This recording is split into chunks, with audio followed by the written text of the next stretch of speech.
Hello, good morning, good afternoon, good evening. Welcome back to the channel where today I am going to be doing my honest review of Kingdoms of Death, which is book 4 in the Sun Eater series by American author Christopher Ruocchio, and which is part of the read along that I am doing with Ian from the B&B Books channel. So check it out because he does a lot of reading, way more than I could possibly ever accomplish.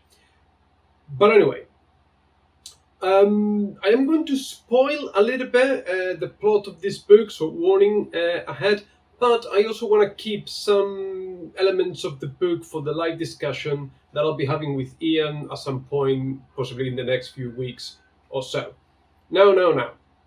Let me start by saying that, by rights, by all accounts, I should not have enjoyed this book one bit, but I did. I actually did quite enjoy this book for the most part, although I have some serious issues with it.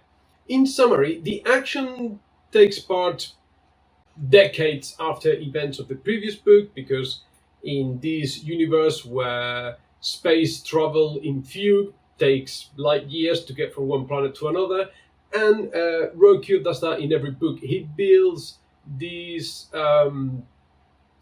unaccounted for history and events that the characters take part in that is not in the actual book. So you have all this apocrypha that is happening off page. That it's fine, but sometimes those events are referenced to throughout the book, and you wonder what happened there. Anyway, here in this book, we start with another action set piece, another big fight against a mechanically modified alien CL thing, which is great. And then off we go into another of the political intrigues where Hadrian is sent off to a planet of people that are sort of neutral to the Solan Empire and try to get these humans to join in forces against the Cielcin.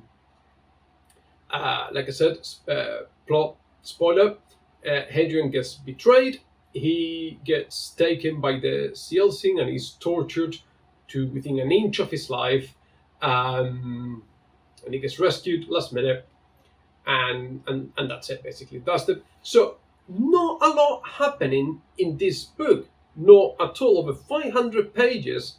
Basically, all we have is a lot of torture. There's a lot of torture going on there. It's not quite torture porn, but there's a lot of torture going on there, and a lot of character motivation and background story of these Cielcin, the main antagonists.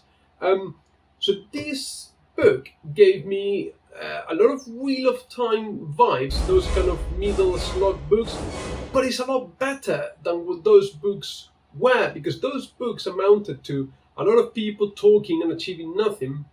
And here it's kind of the same thing, but it delves deep into the background of the Cielcin and their history and their motivations and their culture, and it's a lot more engaging. It actually gets you to look at things from the antagonist's perspective, and I actually enjoyed that aspect of the book. Now, I've got severe, huge issues with this book. And like I said, I don't know how much I'm going to go into them. But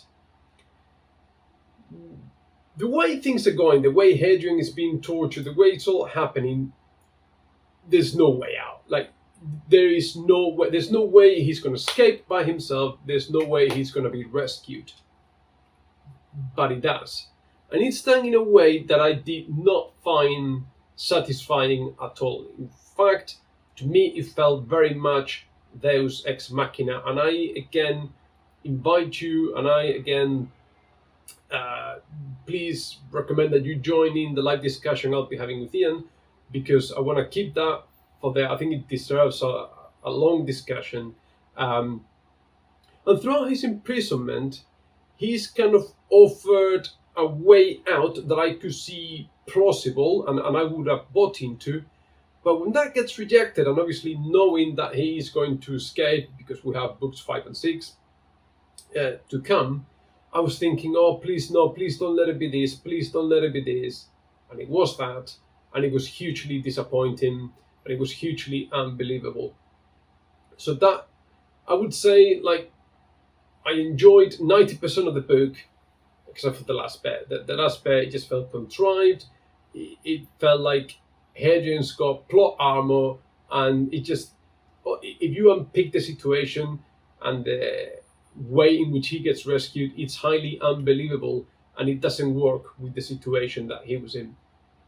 So I think for me, that was a huge failure. Having said that, there were maybe 450 pages of the book that I really enjoyed, and there's just this one aspect that really failed epically for me.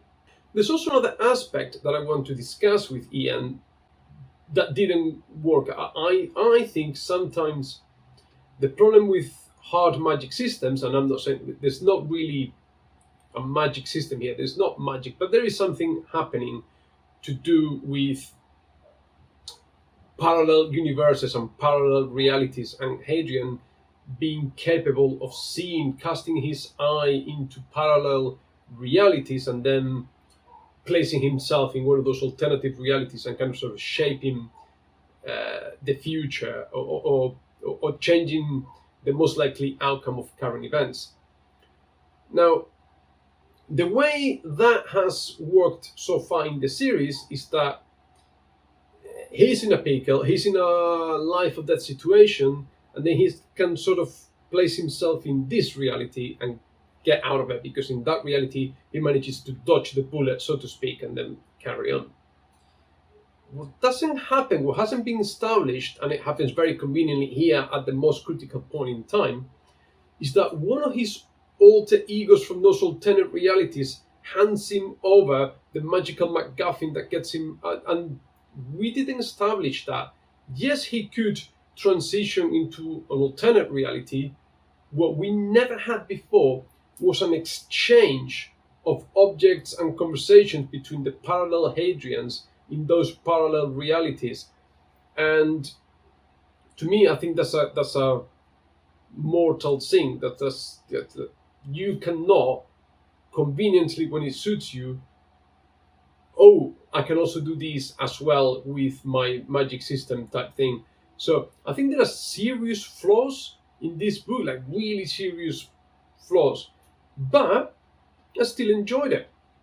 I'm still going to read the next novella, and I am kind of looking forward to picking book 5, although that's not going to come out in paperback with like the others until November. So we may have to push that one until December or January, maybe, perhaps. But if like, I really enjoyed it. I keep saying it. I really enjoyed it, but it's got huge issues that didn't detract from my enjoyment, but certainly detracted from the whole sort of conceptual and argumental main part of the book.